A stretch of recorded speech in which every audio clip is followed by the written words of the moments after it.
Okay, class 9 आज का lecture science का lesson number 6 classification of plants.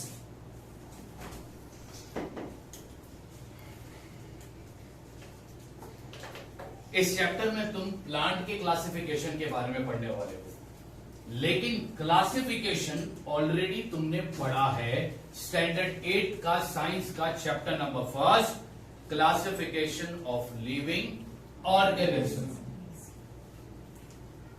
तुमने अलग अलग साइंटिस्ट के क्लासिफिकेशन के बारे में पढ़ा था, उसमें डिटेल में तुमने रॉबर्ट व्हाइट टेकर के क्लासिफिकेशन के बारे में पढ़ा था स्टैंडर्ड 8 में, फर्स्ट चैप्टर है साइंस का। अच्छा, classification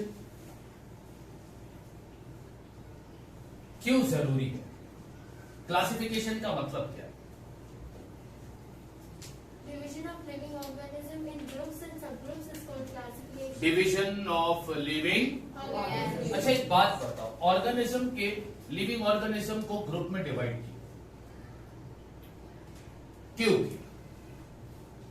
To study them well and in detail, and to understand the differences and similarities. To understand their differences and similarities. अगर लिविंग ऑर्गेनिज्म को क्लासिफाई नहीं कर तो क्या होगा? सबसे पहली चीज, क्या इस अर्थ पर एक ही तरह का लिविंग ऑर्गेनिज्म? बहुत सारे अलग अलग वैरायटी के लिविंग ऑर्गेनिज्म हमको अर्थ पर देखने को मिलते हैं।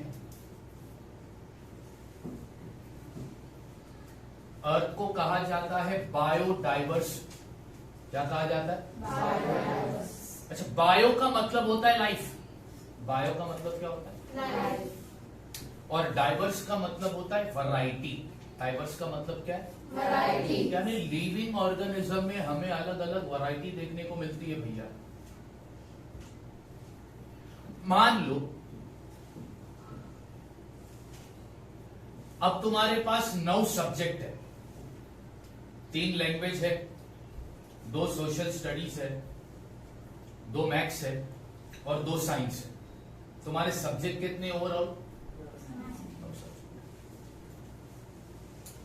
और 9 सब्जेक्ट की अलग अलग टेक्स्ट बुक है। हिंदी की अलग, इंग्लिश की अलग, मराठी की अलग, साइंस की अलग, हिस्ट्री की अलग, ज्योग्राफी की अलग, अलजेब्रा की अलग और ज्योमेट्री की अलग। अगर ये अलग अलग टेक्स्ट बुक नहीं होती और सब चीज एक ही बुक में होती, क्या उसको पढ़ने में आसानी होती? समझने में आसानी होती? अब लास्ट लेक्चर तुमने पढ़ा था वर्क एंड एनर्जी साइंस में, राइट? उससे पहला तुमने पढ़ा था laws of work and energy, laws of motion और क्लासिफिकेशन ऑफ प्लांट। ऐसे एक के नीचे एक ही रहता, एक ही पेज पर। तो क्या उसको समझने में आसानी होती? क्या समझाने में आसानी होती? क्या पढ़ने में आसानी होती? क्या कंफ्यूजन होता? वर्क एंड एनर्जी की बात कर रहा है, फिर अचानक मोशन की बात कर दिया, फिर क्लासिफिकेशन ऑफ प्लांट की बात कर दिया, तो सारी चीजें क्या हो जाएगी भाई? चीजों को सही ढंग से समझने के लिए उन चीजों के बीच में क्या सिमिलैरिटीज है, क्या फर्क है, डिफरेंसेस है, इसको समझने के लिए हमने लिविंग ऑर्गेनिज्म को क्या किया? क्लासिफाई किया। यानी लिविंग ऑर्गेनिज्म को अलग अलग ग्रुप में हमने डिस्ट्रीब्यूट किया। अच्छा, ये क्लासिफिकेशन कोई एक साइंटिस्ट नहीं, बहुत सारे साइंटिस्ट ने किया है, लेकिन आज पूरी दुनिया जो क्लासिफिकेशन मानती है वो किसका क्लासिफिकेशन मानती है? Robert white. आज जो हम क्लासिफिकेशन मानते हैं वो किसका मानते हैं? Robert white taker. अच्छा, ये रॉबर्ट व्हाइट टेकर है, हाँ? ये अंडरटेकर नहीं। तो बोलोगे सर ये क्या, ये अंडरटेकर का भाई है? तो नहीं भाई, अंडरटेकर अलग है और ये अलग। अच्छा, रॉबर्ट वाइट टेकर ने लिविंग ऑर्गेनिज्म को has classified living organism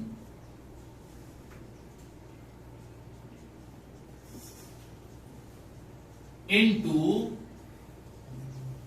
5 kingdom। 5 यानी उन्होंने लिविंग ऑर्गेनिज्म के कितने ग्रुप बनाए? किंगडम यानी ग्रुप। कितने ग्रुप बनाए? कितने ग्रुप बनाए? इन द ईयर, उन्होंने क्लासिफिकेशन कब बनाया, कौन से साल में बनाया? In the year 1959। और इनके क्लासिफिकेशन के बारे में ऑलरेडी तुमने स्टैंडर्ड 8 में पढ़ लिया है। इन्होंने क्या किया, लिविंग ऑर्गेनिज्म को सबसे पहला 2 ग्रुप बनाए। अब मैं रॉबर्ट वाइट टेकर का क्लासिफिकेशन ड्रॉ कर रहा हूं।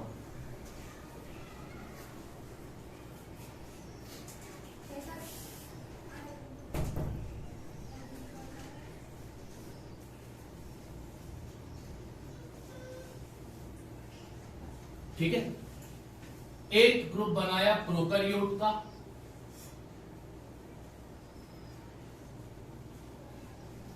दूसरा ग्रुप बनाया यूकैरियोट का।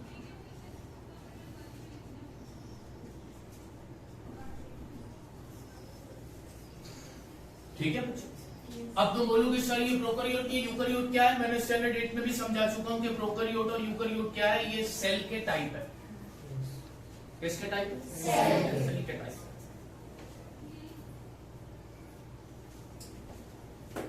ये जो प्रोकैरियोटिक सेल होते हैं ना, cell do not have well defined nucleus. Prokaryotes जो सेल होते हैं ना, उनका न्यूक्लियस वेल डिफाइंड नहीं होता। यूकैरियोट जो होते हैं ना, cells have well defined nucleus. इनके पास वेल डिफाइंड न्यूक्लियस होता है। ये डिफरेंस है इनके बीच का। प्रोकैरियोट के सेल के पास वेल डिफाइंड न्यूक्लियस नहीं होता। यूकैरियोट सेल के पास वेल डिफाइंड न्यूक्लियस होता है। अब तो बोलोगे सर ये न्यूक्लियस क्या सेल के अंदर होता है?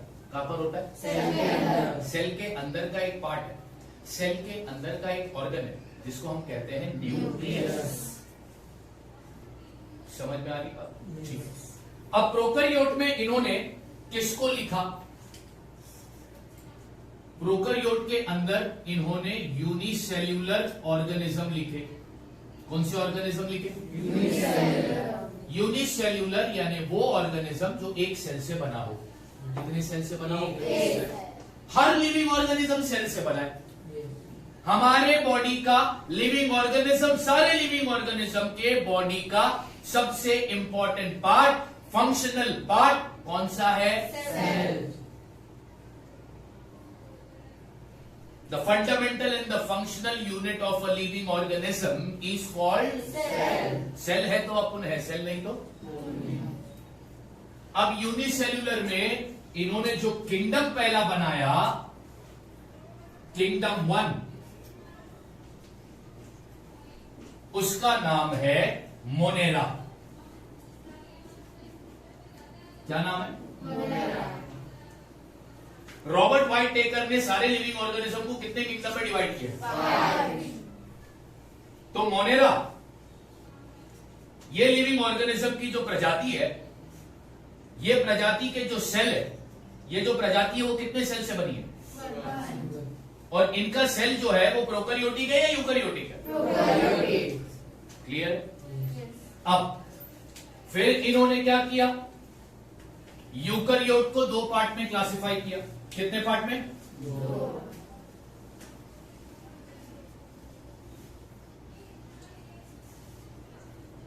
यूनिसेल्यूलर,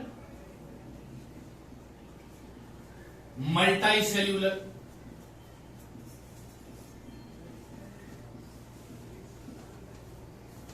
यूकैरियोट को कितने पार्ट में क्लासिफाई कर दिया? 2। यूनिसेल्यूलर और यूनिसेल्यूलर और। अच्छा, अब यूनिसेल्यूलर में, यूकैरियोट वाले यूनिसेल्यूलर में इन्होंने दूसरा किंगडम लिखा और उस किंगडम का नाम है प्रोटिस्टा। क्या? प्रोटिस्टा एक तरीके का लिविंग ऑर्गेनिज्म है। ये भी कितने सेल से बना है? और इसके जो सेल होंगे वो प्रोकैरियोट होंगे या यूकैरियोट होंगे? क्लियर? Yes. अब उन्होंने मल्टी सेल्यूलर के अंदर 3 किंगडम बनाए। कितने किंगडम बनाए? 3. किंगडम 3 फंगाई, किंगडम 4 प्लांटे और kingdom 5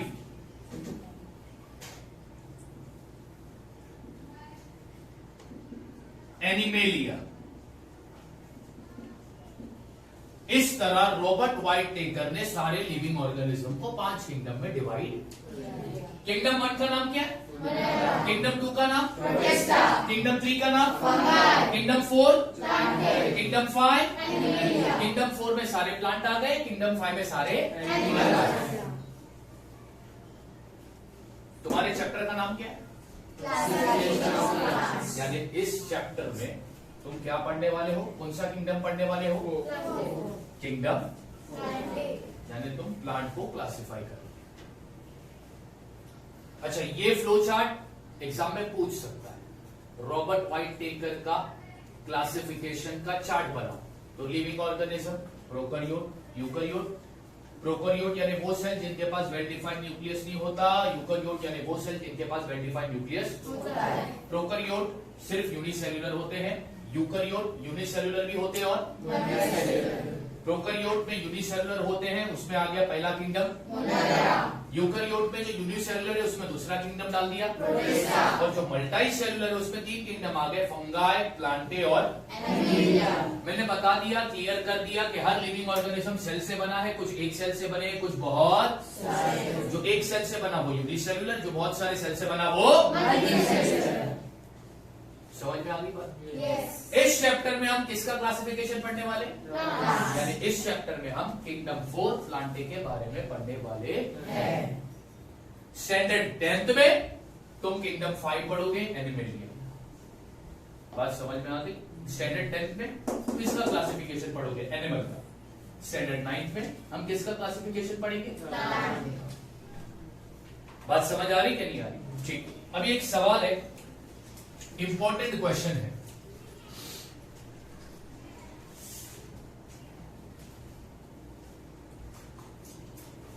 Which are special cell organelles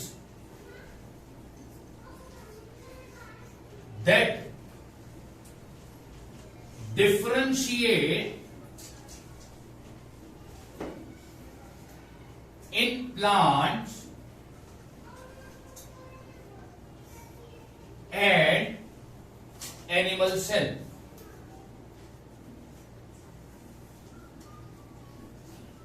क्या है क्वेश्चन? एक बार पढ़ो।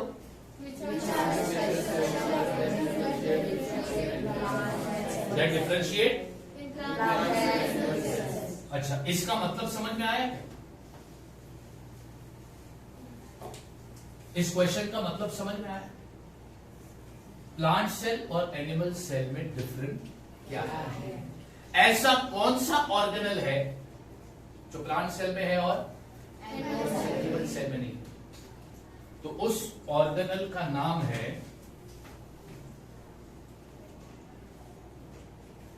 Chloroplast. Chloroplast are only present in plant cell. They are not found in animal cell organelles. Cell के ऑर्गन्स, सेल के अंदर present जो organs है उनको कहते हैं सेल ऑर्गन्स। तुमने पढ़ा है 8 में माइटोकॉन्ड्रिया, राइबोसोम, वैक्यूल, क्लोरोप्लास्ट। 8 में ही बताया था कि क्लोरोप्लास्ट सिर्फ प्लांट सेल में होता है, एनिमल सेल में नहीं होता। बात समझ आ गई? Yes. क्लियर है? Yes. ठीक।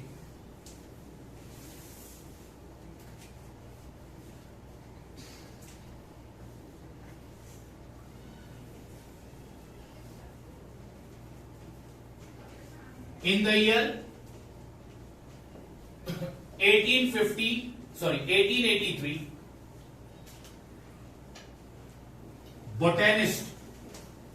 बोटेनिस्ट किसको कहते हैं? Study botany. बोटेनी क्या है? Study science. बोटेनी क्या है? It's a part of science which deal with plant. A part of science which deal with Plants. is called। Botany. और जो बोटेनी पढ़ रहा है ना, जो बोटेनी में स्पेशलिस्ट हो जाता है उसको क्या बोलते हैं? Botany. एक बोटेनिस्ट है जिसका नाम है EICHLER। क्या पढ़ोगे इसको? एक्लर या इकलर पढ़ सकते हो। इकलर चॉकलेट नहीं, बोटेनिस्ट का नाम है, ठीक है। अब इसने क्या किया? Classified the kingdom Plantae into 2 sub kingdom, namely cryptogams and phanerogams।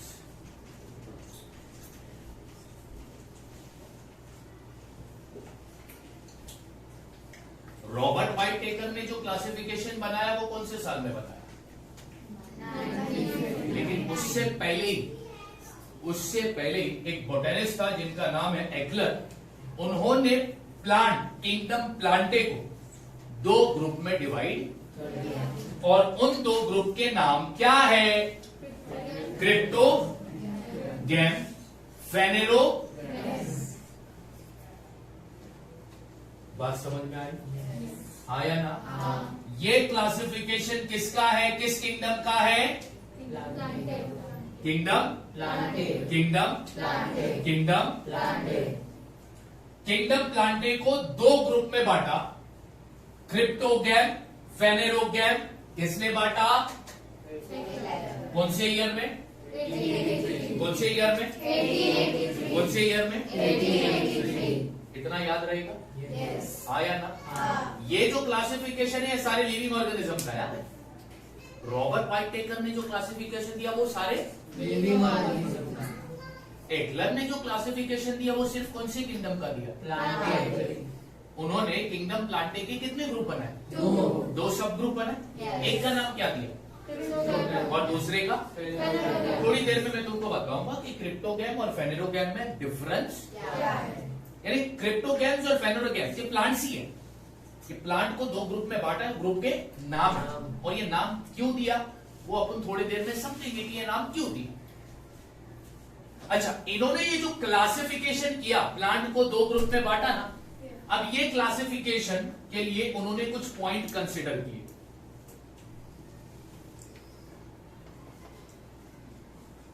Classification of kingdom Plantae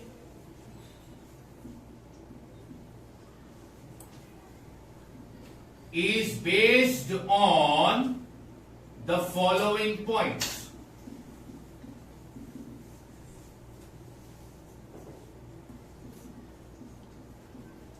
और वो पॉइंट क्या है? Point number 1, presence or absence of organ.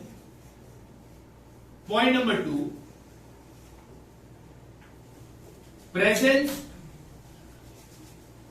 or absence of conducting tissue.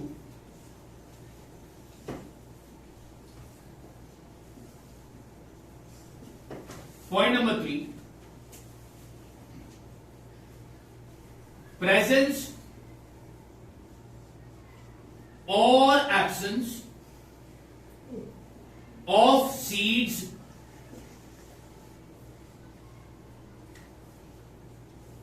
next. Point number 4, whether seeds are enclosed in fruit or not.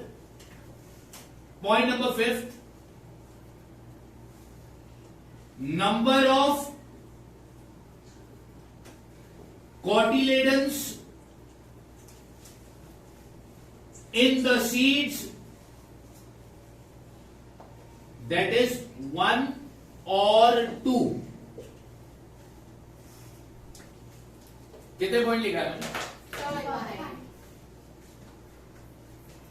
ये जो kingdom Plantae का classification हुआ है, ये क्लासिफिकेशन इन पॉइंट के बेसिस पर हुआ है। कुछ ऑर्गन कुछ प्लांट में प्रेजेंट होते हैं और कुछ में नहीं होते। किसके पास रूट होता है, किसके पास नहीं होता। तो रूट क्या है? प्लांट का एक ऑर्गन है। सेकेंड, प्रेजेंस और एब्सेंस ऑफ, प्रेजेंस और एब्सेंस ऑफ, प्रेजेंस और absence of conducting tissue.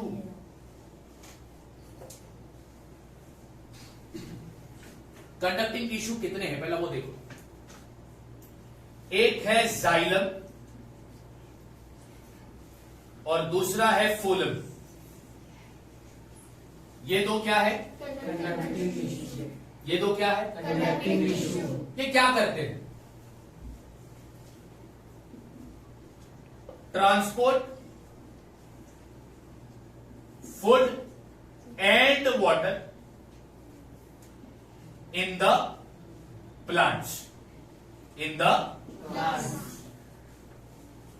Plant के अंदर फूड और वाटर को ट्रांसफर करने का काम कौन करता है? जाइलम और जाइलम और फोलम को क्या बोलते हैं? तो कुछ प्लांट के पास कंडक्टिंग टिश्यू होता है, कुछ प्लांट के पास कंडक्टिंग टिश्यू नहीं होता। थर्ड, प्रेजेंस और एब्सेंस ऑफ सीड्स। कुछ प्लांट के सीड्स होते हैं, कुछ प्लांट के सीड्स नहीं होते। Point number 4, whether seeds are enclosed in, कुछ प्लांट के बीज जो है वो फ्रूट के अंदर होते हैं और कुछ के बीज फ्रूट के अंदर नहीं होते। Last point, number of that is number of cotyledons in the, cotyledons किसके अंदर होता है? दैट इज 1 और 2। कुछ सीड्स के पास एक कॉटिलेडन होगा, कुछ सीड के अंदर एक कॉटिलेडन होते हैं और कुछ सीड के अंदर 2 कॉटिलेडन। कॉटिलेडन क्या होता है ये अभी मैं बता देता हूं। आम की गुठली, उसको तोड़ते हो तो बराबर 2 टुकड़े होते हैं, ठीक है। गुठली को तोड़ने के बाद उसके अंदर दोनों टुकड़े के अंदर तुम्हें कुछ चीज मिलती है, सॉफ्ट नरम सॉलिड रहती है, येलो कलर की, येलो कलर की होती है वो। कभी फोड़ा है गुठली को? नहीं ना। अभी तो आम का सीजन गया है, नेक्स्ट सीजन में जरूर करना ये काम। तो उसको हम कहते हैं कॉटिलेडन्स। क्या वो कहते हैं? तो उसके पास आम की सीड के अंदर 2 कॉटिलेडन्स होते हैं। कितने कॉटिलेडन्स होते हैं? इमली की बीज होती है, बीज को फोड़ते हो तो उसके अंदर से जो चीज बाहर निकलती है वो एक निकलती है या 2 निकलती है? एक ही निकलती है। यानी इमली की बीज के अंदर कॉटिलेडन कितना है? तो कुछ सीड्स के अंदर एक कॉटिलेडन होंगे, कुछ सीड के पास 2। तो इन क्राइटेरिया के बेसिस पर प्लांट को क्लासिफाई किया गया है। प्लांट का जो क्लासिफिकेशन किया गया है उसके लिए कौन कौन से क्राइटेरिया का इस्तेमाल किया गया है? Number 1, number 2, number 3, number 4, number 5।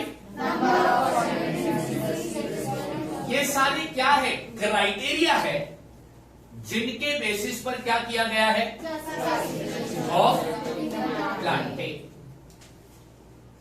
Kingdom Plantae का जो क्लासिफिकेशन बना, वो क्लासिफिकेशन किन किन पॉइंट को नजर में रखकर बना है, तो ये है वो 5 पॉइंट। बात समझ में आया? एकलर ने किंगडम प्लांटे को कितने ग्रुप में क्लासिफाई किया? कितने ग्रुप में क्लासिफाई किया? 2 ग्रुप में क्लासिफाई किया, हाँ या ना? एक ग्रुप का नाम क्या दिया उसने, दूसरे ग्रुप का नाम, ठीक है भैया।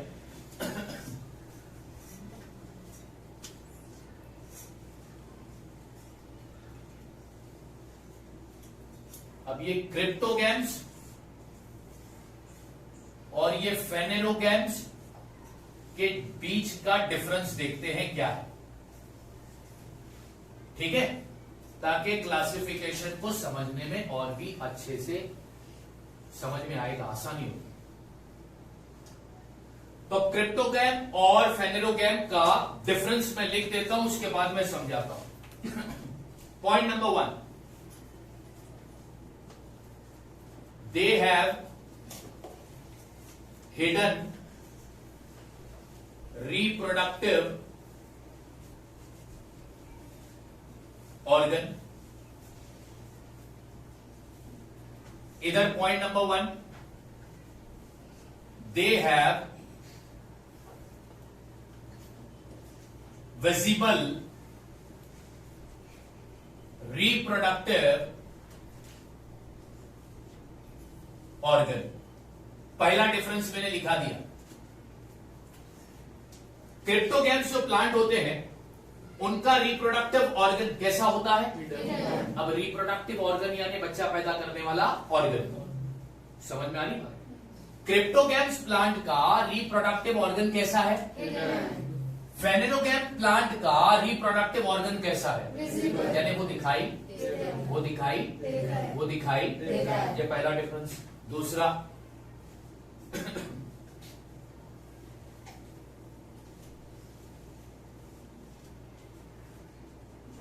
plant reproduce by spore formation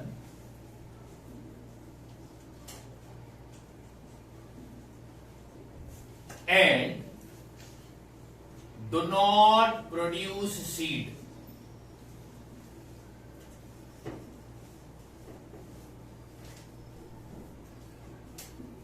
इधर लिखता हूं पॉइंट नंबर 2,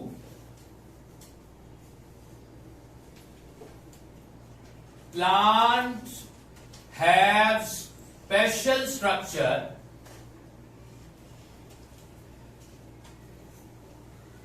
for reproduction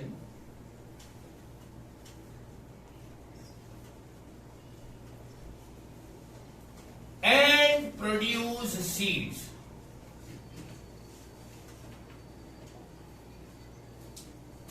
दूसरा पॉइंट लिखा है, क्रिप्टोगैम्स जो प्लांट है वो सीड प्रोड्यूस नहीं करते, फेनेरोगैम्स जो प्लांट होंगे वो सीड प्रोड्यूस करते हैं। क्रिप्टोगैम्स जो रिप्रोडक्शन करते हैं, ठीक है, वो किस मेथड से करते हैं? By spores formation. और फेनेरोगैम्स प्लांट का जो रिप्रोडक्शन होता है, उनके पास रिप्रोडक्शन का एक स्पेशल स्ट्रक्चर मौजूद होता है। अब तक कितने डिफरेंस बताया? 2। पक्का? किसका रिप्रोडक्शन सिस्टम या रिप्रोडक्टिव ऑर्गन हिडन होता है और किसका विजिबल है? कौन सीड नहीं बनाता? कौन सीड बनाता है? कौन स्पोर फॉर्मेशन से रिप्रोडक्शन करता है? और किसके पास रिप्रोडक्शन के लिए स्पेशल स्ट्रक्चर मौजूद होता है? अच्छा, क्रिप्टोगैम और फेनेरोगैम क्या है? प्लांट्स। क्या है ये? प्लांट के ग्रुप। क्या है ये? प्लांट्स के ग्रुप। समझ में आ रही बात? चलो point number 3,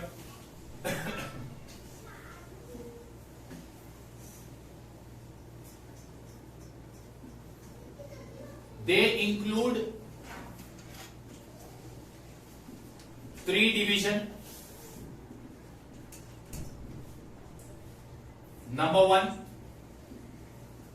Thallophyta,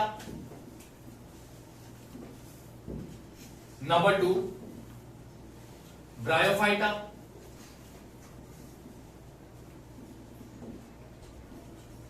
number 3 पेट्रीडोफाइटा।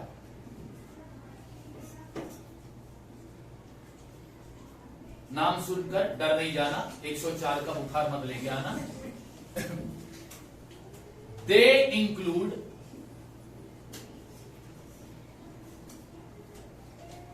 Two divisions,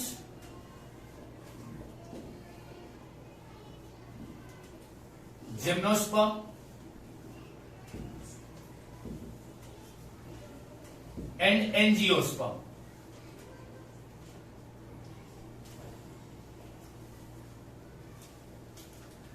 cryptogam को फर्दर कितने पार्ट में क्लासिफाई किया है? पहला पार्ट, दूसरा, तीसरा पेट्रीडो। फेनेलोगैम को कितने पार्ट में और डिवाइड किया? एक, दूसरा, क्लियर है? पक्का? ठीक है। Point number 4,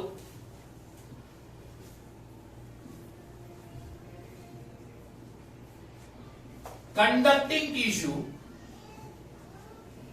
are absent except in Petridophyta. Point number 4, conducting tissue are present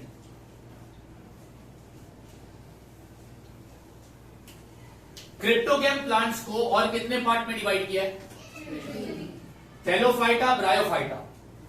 Thallophyta के अंदर जो प्लांट आएंगे, ब्रायोफाइटा के अंदर जो प्लांट आएंगे, उनके पास कंडक्टिंग टिश्यू नहीं होगा। सिर्फ पेट्रीडोफाइटा के पास कंडक्टिंग टिश्यू होता है। फेनेलोगैम को दो पार्ट में क्लासिफाई किया, जिम्नोस्पर्म और ये दोनों प्लांट के पास कंडक्टिंग टिश्यू होता है। ये डिफरेंस है क्रिप्टोगैम और फेनेलोगैम। क्लियर है? डिफरेंस समझ में आ गया? आया ना? भैया इसका रिप्रोडक्टिव हिडन, इसका विजिबल। ये सीड नहीं बनाता, ये सीड बनाता है। ये स्पोर फॉर्मेशन से रिप्रोडक्शन करता है, इसके पास स्पेशल स्ट्रक्चर है। इनको 3 पार्ट में क्लासिफाई और आगे डिवाइड किया है, इनको 2 पार्ट में डिवाइड किया है। स्टार्ट के 2 पार्ट में कंडक्टिव टिश्यू नहीं होता, लास्ट वाले पार्ट के पास कंडक्टिंग टिश्यू होता है। इनके दोनों पार्ट के प्लांट के पास कंडक्टिंग टिश्यू होता है। कंडक्टिंग टिश्यू के नाम, इनका काम क्या है? समझ में आ गई? आया ना? पक्का? पक्का। तो चलो अब चार्ट बनाते हैं क्लासिफिकेशन ऑफ प्लांट का। अब तुम बताओगे मेरे को क्लासिफिकेशन ऑफ प्लांट का चार्ट। शहजाद,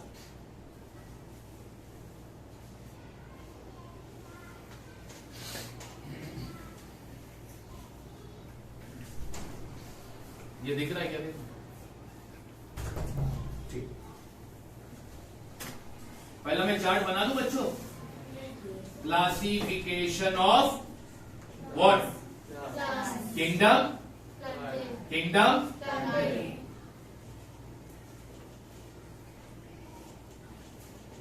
ठीक है भैया।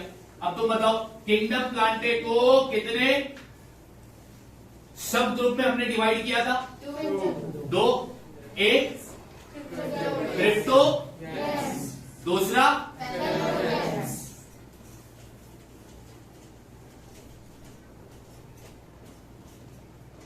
ठीक है भैया। अब क्रिप्टोगैम कितने पार्ट में क्लासिफाई हुआ है? 3। पहला,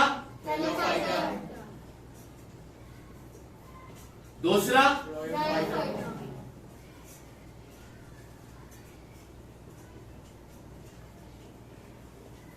चौथा, सॉरी तीसरा पेट्रीडो। इसके 3 पार्ट हो गए, हाँ या ना? अच्छा, अब फेनेलोगैम को कितने पार्ट में क्लासिफाई किया? 1,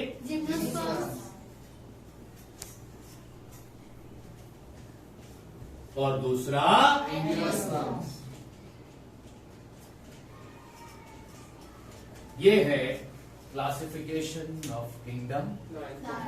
समझ में आ गई? Yes. आया ना? हाँ। पक्का? Yes. अब नेक्स्ट लेक्चर में मैं क्रिप्टो ज्ञान खत्म करूंगा, उसके नेक्स्ट लेक्चर में मैं फेनरो ज्ञान खत्म करूंगा। ये याद रखोगे ना?